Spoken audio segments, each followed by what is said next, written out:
Well, what is going on, everybody? Welcome back to Kitchen Table TCG. My name is Louie. I hope you have yourself a fantastic day. Today we're going to be talking about the Magic the Gathering Doctor Who Commander decks and collector box release that happened this past weekend. One of the things I feel like I get to do on this channel is talk about in real life experiences and how a real local community is experiencing the new sets, and share that with you online. I think a lot of the online commentary comes from a place of people who, they're just in the Reddits and they're in the Discords and whatever, but talking from a perspective of people actually playing the Doctor Who decks. We had about 10 to 12 people actually playing in our release event this past weekend.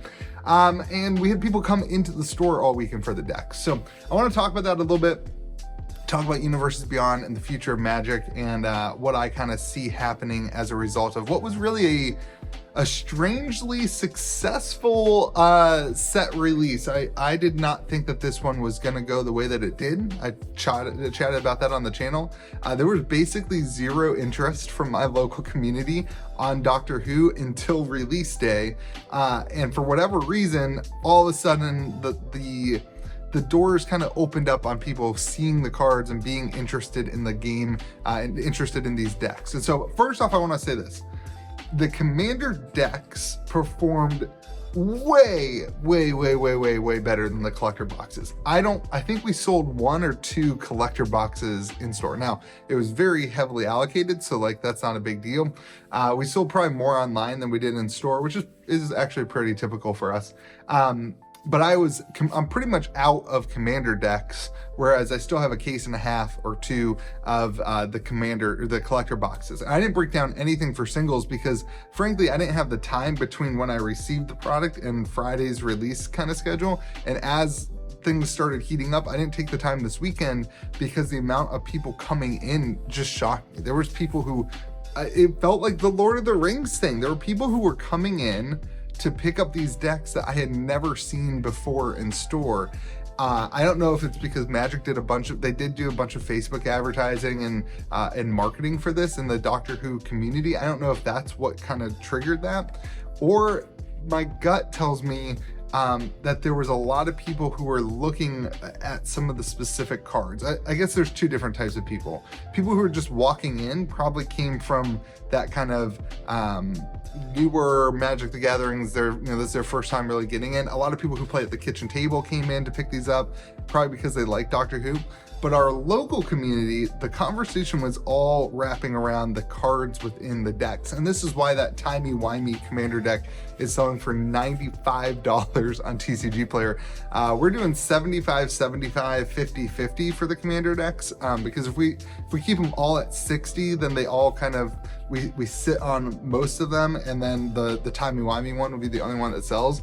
So we're doing 75, 75, 50, 50, and that seems to be a really good price because that timey-wimey deck, the cards are insane in it. And I think the other one is the kind of more, I think it's an enemy. I don't know Doctor Who at all, but at the end of the day, people who were sitting in the pods playing were having a good time playing in the pod of 4. Now, I don't feel like, talking from some people, I don't feel like the decks were quite as tuned and powerful as the Warhammer ones were. They were more on par with the Lord of the Rings decks, but the excitement level and the fun that they were having while playing was definitely there. And the big thing for me is if they keep doing this with Universes Beyond, which is what they are doing, and I'm not sure if you've really realized this, but what they are doing is they are putting all their resources of creating fun experiences with the Commander decks. They are putting those resources into the Universes Beyond Commander decks. I didn't have the same feeling from people on the Commander Masters decks. I didn't have the same feeling from people on, I guess there was a lot of reprints in that. Maybe that's not entirely fair. But when these new sets are coming out that aren't Universes Beyond related, the feeling of the deck and at the table is not the same experience as people are getting from the ones that are Universes Beyond. The Universes Beyond decks feel like what used to be the one time a year Commander decks. People really getting into the mechanics and the feel of these sets. And I think that is I think that's really good. I think they're doing a really good job of taking people who just want to play Magic and they want fun experiences and decks that are really exciting and enjoyable to play, and they are doing that for those Magic people, and then they're also bringing in people from the community, outside of the community, with the IPs. And as negative as I have been about Universes Beyond, I don't love playing against Doctor Who. I don't like that. I hate that. It is bringing people in, and that is a win. And I said this with Lord of the Rings, and I said I didn't think that Doctor Who was going to bring people in. But, like, frankly, we had a lot of people walk in the door this weekend who I had never seen before, who are here to pick up the Doctor Who Commander decks. And that's a huge win. As a store owner, like, that's a huge, huge, huge win. So all in all, I mean, I think it was a pretty big success. Now, what I don't know is from distribution, are we going to get a bunch more of this stuff this week, next week? They kind of throttled back the supply last week. One of my distributors told me that there is a production delay in about half of the product. So are we going to get a whole nother wave of this? That could affect the market quite a bit, to be honest, online. These are, the timey-wimey one is going crazy, and the cards within that deck are going crazy. Here's what's crazy about the collector boxes, and I haven't opened enough of them to really experience it, but the uncommons are selling for more than a lot of the rares. There's a dinosaur or whatever, and it's like one of the most expensive cards in the set, and it's an uncommon. And now it doesn't really matter because the rarity shift doesn't apply to commander decks, because every commander deck is printed the same. And when we were opening the one box, we opened the collector boxes, there are so many rares that if you haven't, you pull so many rares, you don't really pull that many uncommons. So the set is just such a weird, interesting thing that we haven't seen before.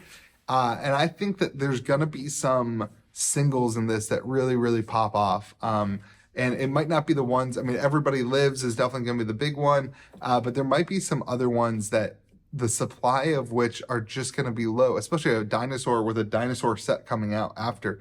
But the supply is just going to be low because you don't have the volume of commons and uncommons within these packs. Now, on the adverse side of that, it's going to, the rares are going to lose value because when you're opening up a collector pack, you're opening up so many rares and mythic. It's crazy. So at the end of the day, Universes Beyond, this is my big take with this. I had zero exposure to Doctor Who, and I thought Doctor Who was smaller than it is, and we've talked about that a little bit on the channel. But if Doctor Who can be as a successful experience as this, I really feel like we are just scratching the surface of what Magic can do to create experiences for players. And as long as they continue to make those decks fun to play, the time of which the mechanics aren't unique and fun to play is the time where I think actual Magic people who are actually playing the game and engaged in local communities will get upset about Universes Beyond. But from my perspective, what I'm seeing now, my personal thoughts are I don't want to sit at a table with Doctor Who. That's what I feel. But what I'm seeing from my community is they don't love Doctor Who, but they love the mechanics and they love the way that the games were playing, and they saw other people playing those and they were like, oh, you know what I want to do? I want to try that. I want to pick that up. Or I really like this, ecosystem. And so as long as they keep doing that, Universes Beyond is going to be the successful commander set of each release cycle. So if they end up doing it, once a year, that will become, in my opinion, it already is becoming, and they're already doing more than that, I know, but it's becoming the main commander set of the year is the Universes Beyond stuff. And I think that has a lot of potential in this thing. And I know we're all negative about Universes Beyond, blah, blah, blah, but I think that has a lot of potential. Now, here's the thing that I feel. I still think we are going to get more Universes Beyond sets than non-Universes Beyond sets starting in the next 2 to 5 years. It's going to take a while for them to get there. But with the success of these things and the way that they can pull IPs, we're going to get to a point where each and every year, we're going to get more Universes Beyond products than non-Universes Beyond products. And I almost wonder if Commander becoming, I almost wonder if Commander is going to become Universes Beyond focused, where like that's going to be their main focus, and then this is the win. And I think this could be very, very good if they don't screw it up. If they keep Standard as Magic the Gathering, if they keep the Standard releases, if we could go back and remember Standard blocks where you were drafting a block of Standard, and if they could go back to that feeling of having Magic the Gathering the way that I like it, right? Like old school Magic the Gathering without Doctor Who's and without Frodo and without, all the other things. If they could go back to that with Standard and with the regular release cycles and make that fun and make that really enjoyable and create new mechanics there that is fun, and then also have Commander be more of a fluid thing where their direct to print Commander stuff is more Universes Beyond focus. I think that brings in a lot of people to the community, and the Commander players like the fluff, they like the flavor, they like the mechanics, and if that allows them to create new and fun mechanics, I think that the player side of the game is going to be really, really ecstatic and happy with that kind of dichotomy. So I don't know, Doctor Who is not for me, but it was for a lot of other people, and that's a really exciting thing as somebody who owns a store and as somebody who wants Magic to succeed and wants this stuff to do well. And I think looking at Universes Beyond, we are just scratching the surface of what they're going to be doing. So let me know what your thoughts are in the comment section. Those of you who are opening up a bunch of singles for this set, I'm super curious to hear how that's going for you. Are you making money on the collector boxes? I've been kind of floating and watching the prices. I don't know what I'm going to do with, again, another case and a half or whatever. I might crack those open for singles. We might just kind of discount them or something like that. But it's kind of, I don't feel like the serialized are holding up that well. Anyway, let me know what you think in the comment section below. Have yourselves a great day. Remember to be kind to the people around you. Remember, there's more to all this than just the cardboard.